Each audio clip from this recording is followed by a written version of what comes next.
اعوذ باللہ من الشیطان الرجیم بسم اللہ الرحمن الرحیم نحمدہ و نصلی علی رسولہ الکریم۔ انتہائی قابل احترام سامعین و حاضرین، مجھ سے اچھے لوگوں، السلام علیکم ورحمۃ اللہ وبرکاتہ۔ درود پاک پڑھ لیں۔ اللہم صلی اللہ محمد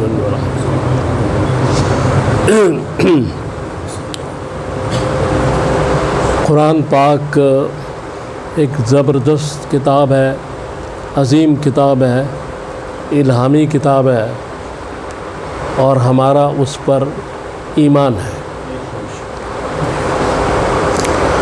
تو اللہ تبارک تعالیٰ نے سورہ بنی اسرائیل کی آیت نمبر 78 میں فرمایا، بسم اللہ الرحمن الرحیم، اقیم الصلاۃ لدلوک الشمس الی غسق اللیل وقرآن الفجر ان قرآن الفجر کان مشہودا ومن اللیل فتہجد بہ نافلۃ لک عسیٰ ان یبعثک ربک مقاما محمودا۔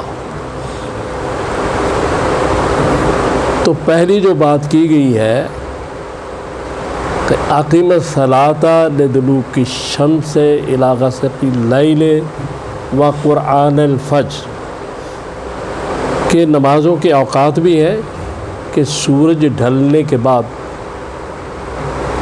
ظہر، عصر، اور پھر غسق اللیل تک، یعنی تاریکی تک رات جو ہے یہ نمازیں قائم کرے، مغرب عشاء۔ اور پھر کہا گیا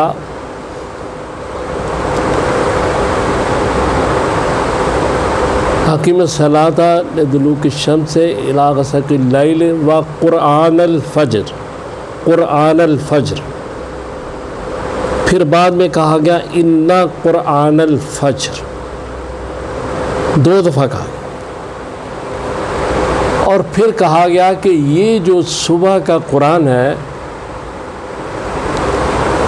جو تلاوت ہے، اور دوسری جو نماز کے اندر تلاوت ہے، اس کا اللہ تبارک تعالیٰ فرماتے ہیں کہ یہ جو تلاوت ہے یہ ہمارے مشاہدہ خصوصی میں اور ہماری نظر کرم کا یہ باعث بنتی ہے صبح کی نماز کی تلاوت یا صبح کی تلاوت۔ فرشتے بھی حاضر ہوتے ہیں، لیکن مشکات کی جلد اول کی پہلی حدیث ایمان کے باب میں جو ہے، اس میں احسان کے سوال پہ جو جواب دیا گیا وہ یہ تھا کہ جب نماز پڑھو تو اللہ کو دیکھو، اور اگر نہیں تو اللہ تمہیں دیکھ رہا ہے۔ لہذا ہر نماز میں جو نمازی ہے وہ اللہ کے مشاہدے میں ہے، لیکن فجر کی نماز میں خصوصی طور پر، اور یہ اس لیے بات کی جا رہی ہے کہ فجر کی نماز نہ چھوڑنا، اس پر پکے رہنا، چونکہ یہ نیند قربان کرنے والی نماز ہے۔ اور سنا تو یہی گیا ہے کہ نیند سولی پہ بھی آ جاتی ہے، لیکن اب پتہ نہیں بعض لوگوں کو آرام دہ بیڈس پر بھی نہیں آتی، لیکن ہم تو یہ سنتے ہیں کہ سولی پر بھی آ جاتی ہے۔ بہرحال نیند کو قربان کرنا، ان قرآن الفجر، یعنی اس پہ زور دیا گیا، اور یہ اللہ تبارک تعالیٰ کے خصوصی مشاہدے اور نظر کرم کا باعث ہے صبح کی تلاوت اور صبح کی نماز۔ یعنی صبح کی نماز تمام نمازوں میں بڑی اہمیت رکھتی ہے، پھر ساتھ ہی ذکر کیا نفل کا.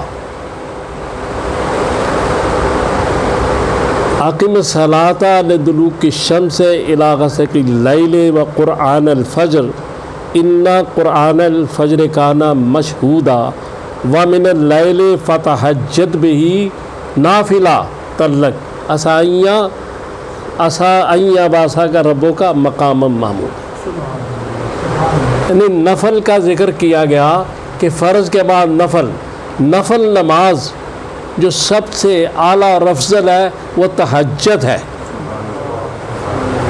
لیکن ان دونوں نمازوں میں ایک مطابقت ہے اور مماثلت ہے، اور یہ ہے کہ دونوں میں نیند قربان کرنی پڑتی ہے.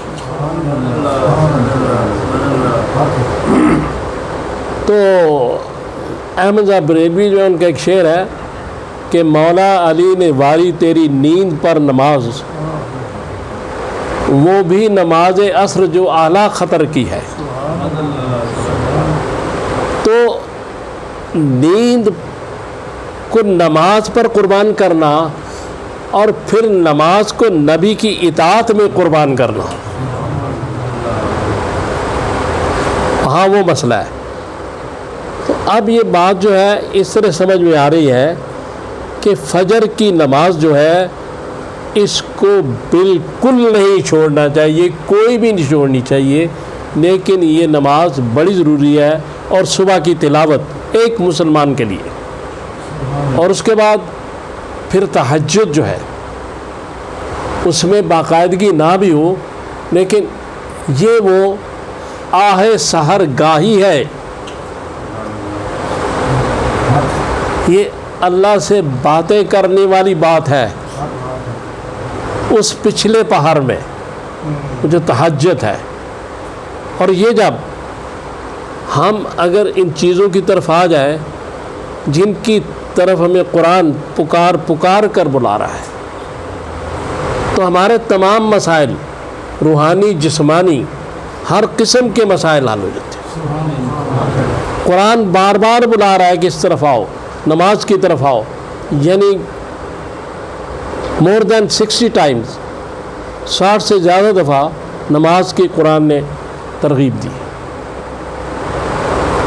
تو اس لیے بات صرف یہ ہے کہ اب جو یہ قرآن ہے، میں چونکہ کسی مدرسے سے نہیں پڑھا، میں نے بڑا ڈر کے پڑھا ہے تجوید کے لحاظ سے.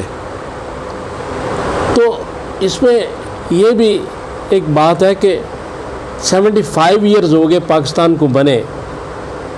تو پاکستان اللہ نے دیا، اسلام کو قائم کرنے کے لیے دیا، نظام مصطفیٰ کے لیے دیا، لیکن ہمارا اس وقت سے لے کے اب تک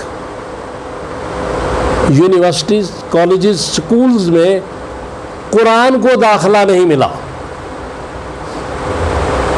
اسلامیات پڑھاتے ہیں، اسلامیات ساری کلاسز میں پڑھائی جاتی ہے، لیکن قرآن کو اس سے خارج کر دیا گیا.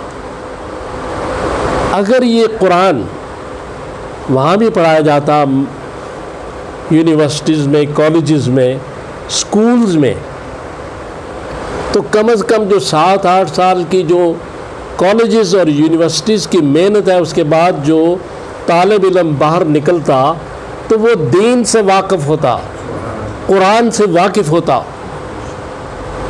لیکن ہم نے اتنے سال اس کے لیے کچھ نہیں کیا. کس کے لیے؟ اللہ کے لیے، اس کے رسول کے لیے اور اس قرآن کے لیے. کیونکہ اس کے بغیر دین ہے ہی نہیں. تینوں چیزیں ہیں.